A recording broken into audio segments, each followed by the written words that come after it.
Welcome to Mindful Matters, where being mindful matters.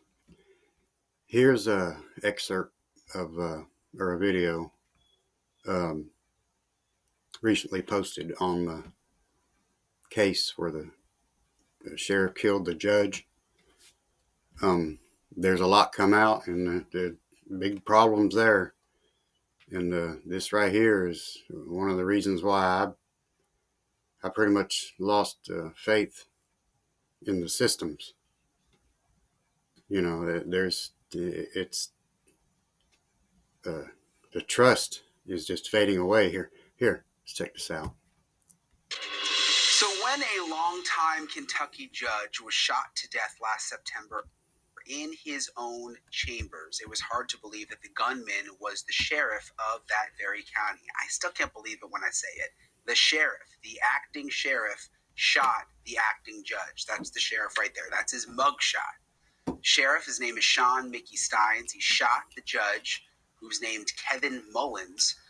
And there's really no denying the sheriff did it because it was captured on video surveillance right in the judge's chambers. You see the sheriff hold up the gun, and obviously we don't play the whole thing, but it's all on camera. And there is a possible twisted sex trafficking scandal in the small Kentucky town involving high-level law enforcement demanding sex from inmates. So when we first saw this happen, we all wondered, what could have been going on behind the scenes? Why would the sheriff kill the judge? Well, it's all unraveling now. You've heard audio interviews from victims here on the show. And they past. politicized a glimpse into CPS. just how dirty and corrupt this county may be. And tonight you are about to hear from a former inmate and alleged victim of the judge, Judge Mullins, a woman, her name is Taya Adams, who goes into explicit details about what she says the judge would offer her in exchange for sex. I was in Kentucky, again, just sort of determined to figure out what was going on here to cause this. We went to the town in Kentucky. We met with the women. This first one, her name is Taya. She says that she had sex with the judge to get out of trouble, and it happened again and again and again and Blackmail. again. Listen to what she said. Yeah. What was your first interaction with the judge?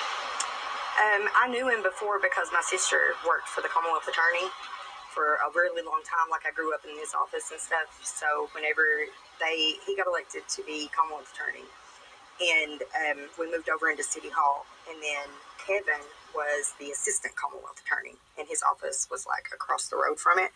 And I was kind of like informal intern in there, like learning office management and stuff.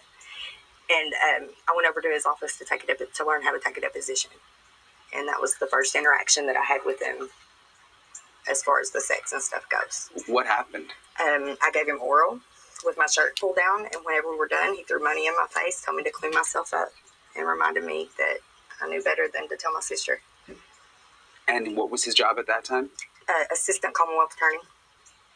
And then after that point, that's when he started introducing me to his friends, the other lawyers, and we would do sex parties and perform shows and have sex with them for money, things like that. Where were the parties? Various places. There are different cabins. There's an apartment down like toward Thornton that they would use that's got like mirrored ceilings and a bidet and a sex swing and all the things. Did you feel like you could say no? No. No, and they would make sure to make you feel as small and degraded and belittled as possible to take your power away, you know? What sort of things would they do? But also, like, I have to say, like, we were having fun, too. You know, like, we were doing drugs, we was doing coke, doing a lot of cocaine, partying, you know? Like, it wasn't like they were just, like, they weren't raping, like, physically, like, you know, what people think about when they hear the word rape. It was consensual. But it was the thing that we were so young, and then they used it against us and to destroy our lives later. How so? With the legal system. Listen here. And CPS.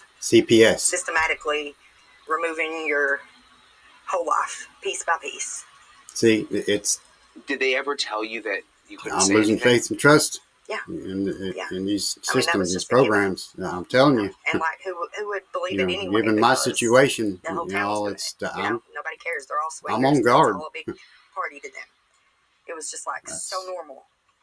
Did you ever have sex with him after he became judge? Yeah. Yeah. When he was the judge? Yes. I'll tell I've had my sex with story him in soon the enough. chambers. I've had sex with him upstairs. You had sex in the chambers? Yes. How did that? It was not the room that's on film. That's on that where that camera is, where the murder and stuff happened. That's not the room that was always the chambers. I don't know. Like I think it might be behind that where it was, but there was like a different desk and everything in there. That's not the same room. Thank you for watching. Subscribe below and download our News Nation app. Imagine that. Strong-arming you, blackmailing you. You know, that's just a little piece. I seen another video last night that was a new updated video on the case, telling there were a couple other people, women talking about it, their experience and what problems they had with being blackmailed, you know, and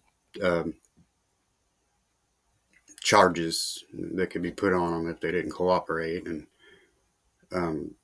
using CPS against them, you know, threatening to take their children and put bogus charges on them and everything like that. I'm not liking a lot of stuff. Just things are getting worse, you know. People killing their children, you know. Law enforcement going bad, you know. Judges and lawyers, you know, just knowing better, not having the common sense to do what's right and make a good example for society. And like I said before, I'm going through a little situation myself that I'm not going to talk much about until it's all said and done. But that's going to be quite a story. But everybody have a good morning. Stay safe and peaceful.